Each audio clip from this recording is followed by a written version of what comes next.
치매, 당뇨, 고혈압, 오이와 함께 먹으면 이와 같은 질병을 유발할 수도 있는 음식이 있다는 것을 알고 계셨나요? 아무리 영양가 높은 음식이어도 궁합에 따라 건강한 보약이 될 수도 있고 질병을 유발하는 독이 될 수도 있습니다. 오늘 영상을 끝까지 시청해 주시면 여름철 대표 음식 오이와 함께 먹으면 독이 되는 3가지 음식과 보약이 되는 3가지 음식에 대해 모두 알려드리겠습니다. 안녕하세요. 건강한 굴레입니다. 여러분의 일상에 건강한 굴레를 만들어드리기 위한 알찬 정보만을 찾아서 차곡차곡 전달드리겠습니다. 잊지 말고 구독과 좋아요, 알람 설정 부탁드립니다. 그럼 지금부터 시작하겠습니다. 오이와 함께 먹으면 독이 되는 첫 번째 음식은 바나나입니다. 수분이 많고 칼로리가 낮은 오이와 풍부한 영양소와 식이섬유로 포만감을 높이는 바나나는 다이어트에 좋다고 주목받고 있는 음식들입니다. 정말 많은 분들이 오이와 바나나를 함께 챙겨 드시는데 놀랍게도 이 둘은 건강에 좋은 조합이 아닙니다. 일단 오이에는 심장과 혈관 건강에 좋은 영양소가 풍부하게 함유되어 있습니다. 심혈관 건강을 위해 소금을 적게 드셔야 한다는 것은 많이 들어보셨을 거예요. 그런데 나트륨 섭취량을 줄이는 것도 중요하지만 한 가지 더 중요한 사항은 이미 섭취한 나트륨을 몸 밖으로 배출시키는 칼륨을 많이 섭취하는 것도 정말 중요하다는 것입니다. 오이에는 훌륭한 영양 성분이 가득하지만 특히 칼륨이 많이 들어 있습니다. 오이 속에 함유된 칼륨이 혈관을 확장시켜주고 몸속의 노폐물과 나트륨을 원활하게 배출시키는 역할을 합니다. 그러니 오이를 잘 챙겨 드시면 고혈압, 고지혈증, 동맥경화, 뇌졸중과 같은 심혈관 질환의 예방에 매우 좋습니다. 그런데 문제는 바로 바나나도 칼륨이 많이 함유된 식품이라는 것입니다.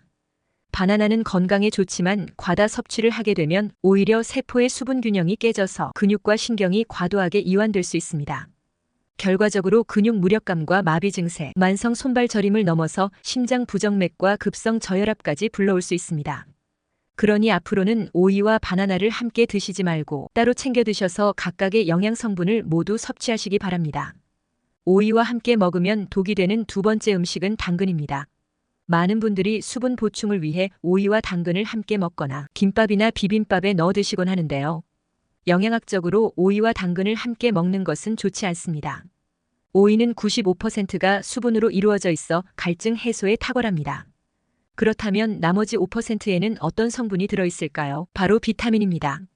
오이 한 개에는 비타민C가 하루 권장 섭취량의 15% 정도가 들어있어 피로 해소와 에너지 충전 그리고 면역력 강화에 도움이 됩니다. 게다가 오이 껍질의 초록색 부분에는 엽록소가 가득 들어있어 엽록소와 비타민C가 함께 작용하면 피부 보습 효과와 콜라겐 생성으로 피부 노화 방지에도 좋습니다. 하지만 이렇게 좋은 오이 속의 비타민C를 당근과 함께 먹으면 소용이 없습니다. 당근에 들어있는 아스코르비나제라는 효소가 비타민C를 파괴하기 때문인데요. 그렇다면 오이와 당근을 절대로 함께 먹으면 안 될까요? 방법이 있습니다. 당근의 이 효소는 열과 산성에 약하기 때문에 당근을 살짝 볶아주거나 식초나 레몬즙을 뿌려주시면 됩니다. 이렇게 하면 당근의 영양소와 오이의 비타민C를 모두 섭취할 수 있습니다. 한 가지 기억하셔야 할 점은 오이의 비타민C는 껍질 부분에 가장 많이 들어있으니 꼭 껍질까지 함께 드셔야 한다는 것입니다. 오이와 함께 먹으면 독이 되는 3번째 음식은 오이 장아찌입니다. 장아찌를 만들어 보신 분들은 아시겠지만 이 음식에는 소금이 정말 많이 들어갑니다. 물론 나트륨은 우리 몸에 꼭 필요하지만 문제는 한국인의 식단에 이미 나트륨이 과다하게 포함되어 있다는 점입니다. 한국인의 사망 원인 1위인 위암은 우리나라 인구수보다 20배 이상 많은 미국을 뛰어넘는 수치라고 합니다. 나트륨은 위암을 유발하는 최악의 발암 물질 중 하나로 알려져 있습니다. 오이가 심혈관 질환 예방에 좋은 음식이라 하더라도 소금 때문에 그 효과가 무색해지게 됩니다. 나트륨을 과다 섭취하면 삼투압 현상으로 인해 혈관에 수분이 들어오고 혈관이 팽팽해지면서 혈압이 높아지고 이로 인해 심장 질환까지 초래할 수 있습니다. 그러니 각종 찌개나 국 반찬에 들어가는 소금과 다른 반찬에도 들어가는 소금을 고려하여 건강을 위해 오이를 드실 때는 장아찌로 만들지 않는 것이 좋습니다. 만약 소금을 넣어야 한다면 최소한의 양만 넣어 드시기 바랍니다. 지금까지 정보가 도움이 되셨다면 주변 분들에게도 널리 알려주세요. 구독과 좋아요는 영상 제작에 큰 힘이 됩니다. 이어서 오이와 함께 먹으면 보약이 되는 음식 3가지를 알려드리겠습니다. 오이와 함께 먹으면 보약이 되는 음식 첫 번째는 땅콩버터입니다. 오이와 땅콩버터를 함께 먹는 것은 다소 독특한 조합으로 들릴 수 있지만 실제로는 맛과 영양면에서 흥미로운 장점을 지니고 있습니다.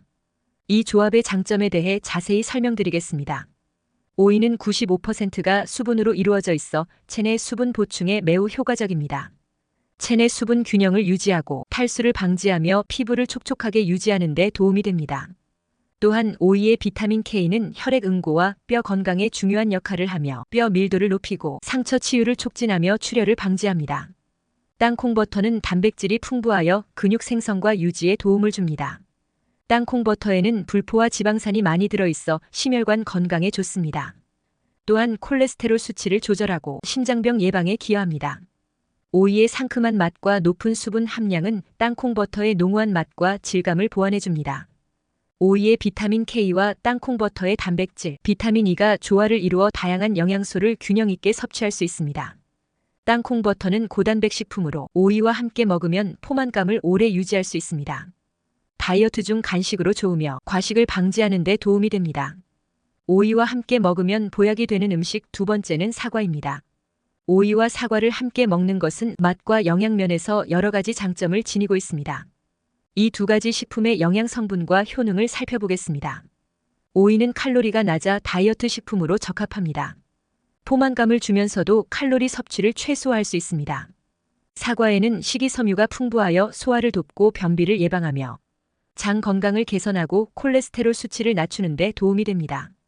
비타민C의 강력한 항산화제로 면역력을 강화하고 세포 손상을 방지하며 피부 건강을 개선하고 노화를 늦추는 효과가 있습니다. 또한 폴리페놀과 같은 항산화제가 포함되어 있어 심혈관 건강에 이롭습니다. 오이의 수분과 비타민 K, 사과의 식이섬유와 비타민C가 조화를 이루어 다양한 영양소를 균형 있게 섭취할 수 있습니다. 두 가지 모두 저칼로리이기 때문에 다이어트 중에도 부담 없이 섭취할 수 있습니다.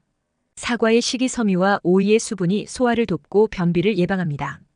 즉, 장 건강을 개선하는 데 탁월하죠.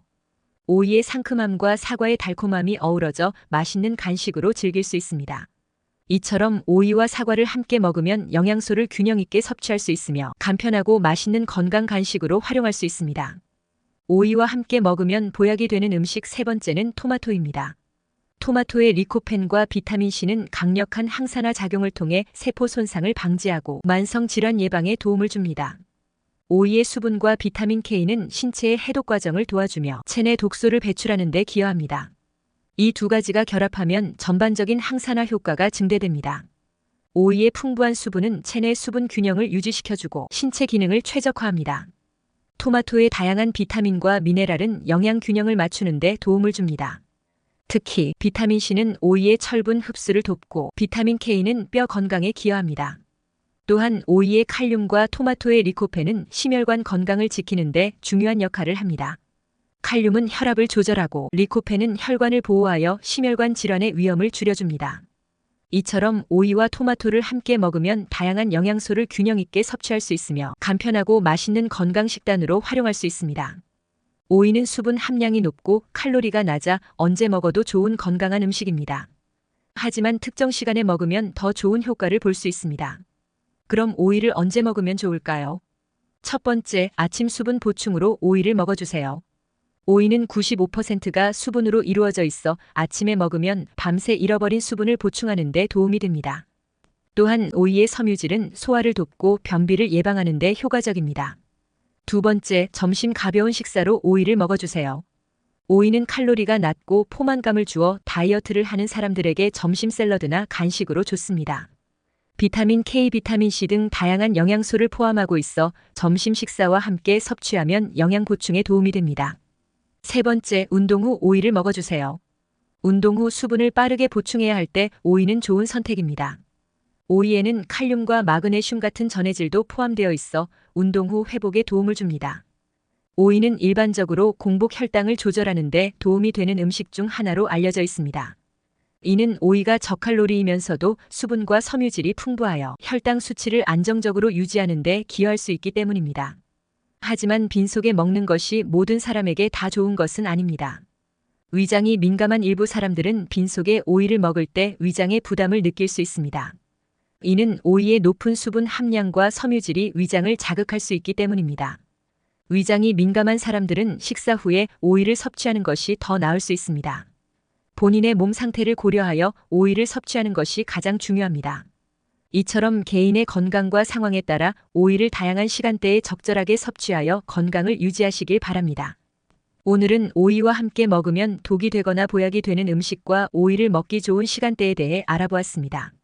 생각보다 우리 주변에는 저렴하지만 건강하고 맛있는 과일과 채소들이 많습니다. 무턱대고 비싼 건강식품을 복용하기 전에 건강한 식재료로 꾸준히 섭취하는 습관을 먼저 가져보면 어떨까요? 앞으로 건강한 굴레 채널에서는 일상에서 쉽게 접할 수 있는 건강한 식재료와 생활 습관에 대한 알찬 정보를 가지고 오겠습니다. 많은 관심 부탁드립니다. 시청해주셔서 감사합니다.